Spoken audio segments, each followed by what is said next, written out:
नमस्कार, मैं हूं आपके साथ कविता राणा।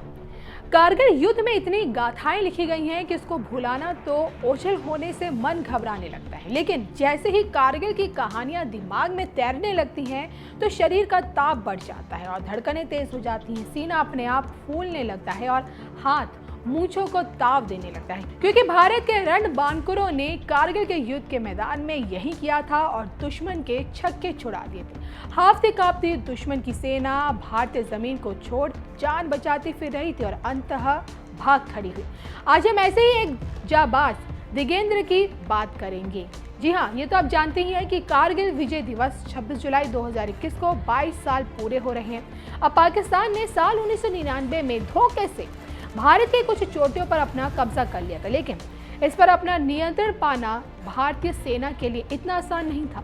काफी ऊंचाई और दुर्गम रास्तों की वजह से ये जंग काफी कठिन हो गई थी, लेकिन भारतीय जवानों के हौसले और उनकी वीरता के आगे दुश्मन घुटने टेकते हुए नजर आए। 15,000 फीट की ऊंचाई पर भारतीय जवानों का हौसला और कब्जा देखकर तत्कालीन army chief general VP Malik भी घबरा गए थे।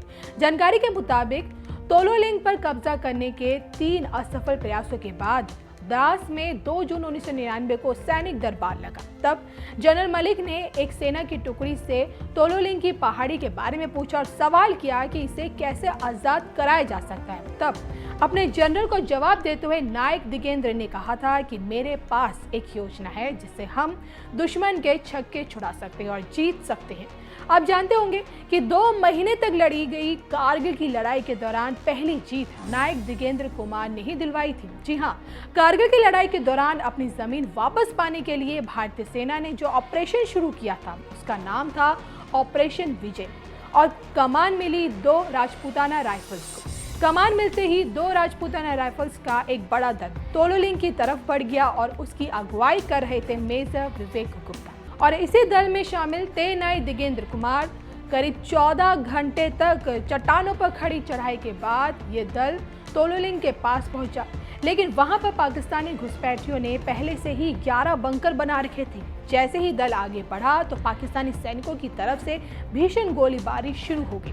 खराब मौसम की वजह से आगे कुछ भी दिखाई नहीं दे रहा था और नायक दिगेंद्र आगे बढ़ने के लिए अपना हाथ पत्थर के बीच में उन्होंने जैसे डाला, दुश्मन की मशीन गन उनके हाथ लगी।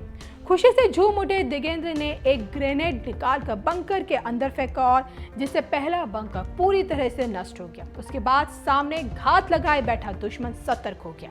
नायक दिगेंद्र और उनके दल पर जोरदार फायरिंग शुरू हो गई और इस दौरान मेजर विवेक गुप्ता समेत कई जाबाज शहीद भी हुए और नायक दिगेंद्र को भी 5 गोलियां लगी। लेकिन देखिए, उन्होंने हिम्मत नहीं हारी और हिम्मत जुटाकर फिर आगे बढ़ते हुए बंकरों पर ग्रेनेड फेंके और उसी वक्त नायक दिगेंद्र के सामने अचानक पाकिस्तानी सेना के मेजर अनवर खान आ गए।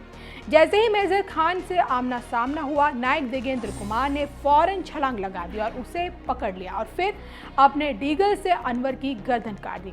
13 जून 1999 को नायक दिगेंद्र ने तोलोलिंग की पहाड़ी पर सुबह करीब 4 बजे भारतीय झंडा फहराया, जो ऑपरेशन विजय की पहली जीत थी। बाकी पाक सेना भाग खड़ी हुई, क्योंकि कमांडर के मरने के बाद पाक टुकड़ी अनाथ हो चुकी थी और भागने लगी थी और इसके हीरो थे नायक दिगेंद्र और इसे अदम्य साहस की वजह से उन्हें महावीर चक्र से भी आगे चलकर नवाजा गया। तो आप समझ सकते हैं कि भाई कैसे हमारे योद्धा और उनकी वीरता की कहानियों ने हमें हमेशा से गौरवान्वित किया है।